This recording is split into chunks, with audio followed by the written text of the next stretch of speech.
Selamat malam, selamat datang di Mata Najwa. Saya Najwa Shihab, tuan rumah Mata Najwa. 93 tahun Sumpah Pemuda, sejauh mana peran dan suara anak muda? Tentu ada anak muda dalam lingkaran elit, tapi rasa-rasanya peran mereka masih minor dan tidak menentukan. Sementara anak muda di luar barisan politik terasa diacuhkan. Suara-suara mereka makin irelevan dalam banyak pengambilan keputusan dan kebijakan. Masih ada anak-anak muda yang rajin menggelar aksi protes dan perlawanan jika merasa ada yang tidak beres. Sebagiannya lagi sibuk membangun ekosistem sendiri yang tidak bisa juga disepelekan dampaknya. Keduanya merefleksikan anak muda kita hari-hari ini yang mungkin terkesan berbeda dalam pengambilan jalan, tapi pada dasarnya diikat oleh nada dasar yang sama, kehendak mencipta, hasrat untuk berekspresi. Masih relevankah bicara peran anak muda dalam politik? Dengan cara apa anak muda berkontribusi di tengah atmosfer politik yang begini-begini saja? Inilah Mata Najwa, muda bersuara.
28 Oktober 1928, anak muda Indonesia dari beragam latar belakang mengikrarkan persatuan untuk membangun sebuah bangsa.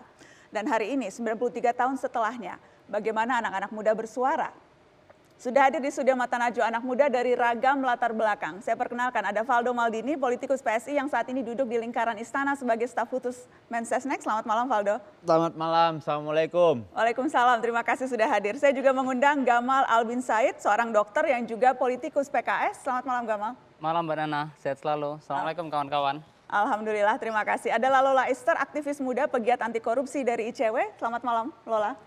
Malam teman-teman. Terima kasih sudah hadir dan saya juga mengundang teman saya Cinta Laura, pekerja seni yang juga giat menyuarakan isu-isu sosial dan perempuan. Cinta, apa kabar? Baik, selamat malam. Terima kasih sudah hadir di Mata Najwa. Terima kasih sudah mengundang saya. Ada juga di studio Mata Najwa teman-teman yang hadir mewakili sejumlah komunitas. Ada komunitas Sabang Merauke, selamat malam teman-teman dari Sabang Merauke. Ada komunitas narasi dan juga ada teman-teman fanbase BTS atau ARMY, tepatnya dari Senyum ARMY. Selamat malam, terima kasih sudah hadir semua teman-teman di Mata Najwa malam ini. Kita bicara muda bersuara. Saya ingin memulai dari yang di samping kiri dan kanan saya. Muda bersuara, anak muda bersuara, masihkah berani bersuara dan apakah suaranya didengarkan, merasa diperhatikan, apakah menentukan? Saya kelola dulu. Ya, ini pertanyaan yang tricky sebetulnya ya, karena seperti kita memperingati Hari Sumpah Pemuda gitu ya, setiap 28 Oktober pasti selalu ada glorifikasi soal peran anak muda, agent of change misalnya. Tapi hampir tidak pernah dibarengi dengan bagaimana kemudian regulasi atau kebijakan itu dihasilkan untuk mengakomodasi memang kepentingan anak muda. Dan anak muda ini kan sebetulnya range-nya cukup luas gitu ya. Kalau kita berangkat dari Undang-Undang Pemilu misalnya first voters itu kan usia 17 tahun. Di sisi lain usia tersebut atau bahkan mungkin sampai usia mahasiswa-mahasiswi itu seringkali dianggap kamu masih muda, kamu nggak tahu apa-apa. Gitu ya. Jadi selalu ada dualisme, paradoks gitu ya soal bagaimana publik atau bahkan lingkungan kita mempersepsikan atau mengharapkan seorang anak muda bertindak, tapi di sisi lain juga aksesnya seringkali dibatasi. Dan ketika bersuara dianggap anak muda tahu apa? Persis, jadi itu kan sebuah kondisi yang kontraproduktif, kontradiktif dan juga buat saya seringkali akhirnya ada semacam beban ganda juga gitu ya untuk anak muda. Padahal lagi-lagi aksesnya terbatas, regulasi tidak dibentuk untuk mengakomodasi kepentingan mereka. Seringkali sesimpel kalau misalnya first voters tadi sebagai contoh, berapa banyak kemudian calon anggota legislatif misalnya yang memang bertemu konstituennya yang usia first voters itu 17 tahun misalnya. Kemudian mengakomodasi betul-betul apa kepentingan mereka. Seringkali kita juga akhirnya hanya jadi angka gitu, statistik bahwa ada sekian banyak jumlah anak muda yang jadi first voters itu hanya jadi ladang suara. Oke, padahal apalagi hanya akan didengar atau diperhatikan saat-saat kontestasi pemilu. Pada saat belum pemilu itu akan menjadi jauh. Cinta bagaimana? Merasa didengarkan, merasa diperhitungkan suaranya? Yang pasti saya sangat setuju dengan perkataan Lola tadi. Sistem kita sebenarnya sangat bureaucratic dan ada hierarchy. Dalam satu sisi kita diglorifikasi karena masih muda dan dijuluki punya kekuatan untuk merubah situasi yang ada sekarang. Dan tapi di sisi lain ya kita tidak didengarkan. Tapi aku percaya sebagai generasi muda kita harus konsisten dengan pesan-pesan kita. Jangan takut untuk bersuara dan mungkin itu kedengaran klise. Tapi kalau kita tidak bersuara, kita akan terus menormalisasikan hal-hal yang tidak benar dan tidak adil. Dan oleh karena itu, walaupun banyak sekali faktor-faktor yang mungkin akan membungkam kita dan membuat kita diam, aku rasa kalau kita percaya dengan apa yang kita bilang dan punya fakta-fakta yang kuat untuk membackup apa yang kita katakan, jangan takut untuk bersuara. Karena kalau kita konsisten, lama-lama akan didengar. Dan kalau kita mau bekerja sama, aku yakin perubahan bisa terjadi. Valdo, takut bersuara, ada kekhawatiran, yang jelas memang sejumlah survei menunjukkan itu. Anak muda merasa, kita akan tunjukkan surveinya, anak muda misalnya merasa demokrasi kita makin tidak baik. Anak muda ketika ditanya berani bersuara atau tidak, mengatakan mereka takut bersuara. Valdo sendiri melihatnya seperti apa? Iya, jadi kalau Anda takut bersuara, berarti Anda sedang rugi menjadi seorang warga negara. It means itu tidak dilindungi, padahal negara itu melindungi semua kebebasan untuk berbicara, demokrasi, berpendapat dan sebagainya. Jadi kalau teman-teman nggak ngomong, rugi. Nah, jadi dalam hal ini kita bisa melihat bahwa kita melihat per hari ini semua bisa bicara. Dalam artian demokrasi begitu. Mbak Nana tiap hari ngomong demokrasi, tiap minggu gitu. Kalaupun seandainya teman-teman ngomong, terus teman-teman dipanggil, ya mungkin teman-teman kalau nggak ngelanggar undang-undang, ketawa aja. Dalam derajat tertentu mengetes kita punya kemampuan untuk berdebat tentang, loh saya salah apa Pak Polisi? Nggak apa-apa, tanyain aja.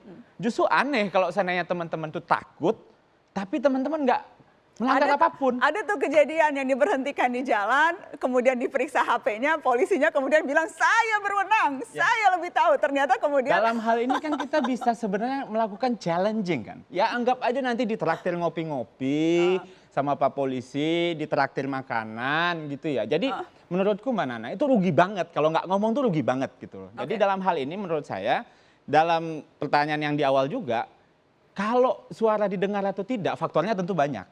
Kalau kita deket nih duduknya nih ya, bisik-bisik juga kedengeran. Nah tapi kalau jauh, Mas Gamal teriak di luar sana aku juga nggak akan kedengeran. Nah sekarang caranya adalah bagaimana faktornya banyak, tugas pemerintah adalah mendengarkan. Mau yang muda, yang tua, semua kita dengerin. Oke, saya ingin ke Gamal kalau begitu. Bersuara, didengarkan, tapi apakah diperhitungkan suaranya betul-betul berpengaruh menurut Gamal? Oke, saya masuk beberapa poin Mbak ya. Pertama kita bicara masalah data, indeks demokrasi kita. Turun paling buruk dalam 14 tahun terakhir. Skor kita sekarang 6,3, peringkat kita sekarang 64 dari 167. Kita tinggi di tahun 2015. Di akhir kepemimpinan Pak SBY masuk ke Pak Jokowi. Dan selama 5 tahun kita mengalami kemerosotan. Dan dua yang paling fundamental di antara penurunan itu adalah budaya politik dan kebebasan sipil. Bahkan kebebasan sipil mengalami penurunan 20%. Itu yang pertama. Artinya secara data internasional yang kita akui ya, kredibel menunjukkan penurunan kebebasan sipil. Lalu kedua, fakta di lapangan ya. Kontras kemarin sempat menyatakan 4.500 pengunjuk rasa ya sempat ditangkap, terus 232 iya dalam demo-demo yang dilakukan termasuk Omnibus Law dan lain sebagainya. Tidak seindah yang Mas Valdo katakan bahwa ditindak, bisa Mas berargumen. No, kita sedang bicara bukan hanya ditindak, tapi ditangkap dan luka fisik yang terjadi. Keliru itu bab yang berbeda. Itu keliru. Oke, saya lanjutkan dulu poinnya bahwa adik-adik semua bisa melihat bahwa itu adalah sebuah fenomena di lapangan. Belum lagi kita bicara baru-baru ini dosen di University of Sydney ya, Thomas Power itu mengatakan terjadi juga penurunan kebebasan dalam konteks demokrasi turun ya selama pemerintahan Pak Jokowi. Itu saya pikir 3 poin yang menunjukkan bahwa kebebasan saat ini menjadi sebuah problematika besar. Tapi saya ingin masuk dalam poin kedua. Sebentar Gamal. Oke, good point. Apakah kemudian artinya ya anak muda sekarang Anda mengakui kalaupun bersuara, tadi Cinta katakan jangan takut bersuara, tapi konsekuensi itu akan menghadapi mereka, akan menimpa mereka yang bersuara? Saya mengatakan begini kepada generasi muda, ekosistem kita sekarang tidak seindah dulu. Ekosistem kita dalam bersuara hari ini itu lebih rumit dibandingkan dan lebih susah, lebih menantang dibandingkan tahun-tahun sebelumnya. Tapi saya ingin masuk poin kedua. Tugas kita anak muda bukan memberikan kritik, tapi tugas kita itu menghadirkan sebuah solusi. Solusinya apa? Saya ajak anak muda gimana kita fight di 2024 masuk ke parlemen. Sekarang tren dunia milenial take over. Banyak anak-anak muda itu mengambil alih kepemimpinan. Nah, saya poin terakhir Mbak Nana. Besok 28 Oktober Partai Keadilan Sejahtera membuka pendaftaran caleg muda untuk bergabung dengan kami. Nah, poinnya ini. Wait. Mas, aku mau komentarin dikit Poinnya tadi. adalah PKS membuka, ini paling bisa politisi ini langsung buka. Itu tadi democratic blacksiding. Oke, kita harus Apa? break dulu. Silakan. Soalnya kita di Asia Tenggara tuh penjaga loh Mas. Dan kita tuh ekspektasinya gede banget. Kita harus break dulu. Wait, kita bisa masuk diskusi setelah itu. Kita harus break dulu. Tadi PKS sudah kampanye, mungkin nanti PSI mau kampanye atau jangan ada yang kampanye Kita malam tahu ini. airtime. Baik, tidak ada yang kampanye malam ini, kita bicara Sumpah Pemuda. Tetap di Mata Najwa, tetap di sini.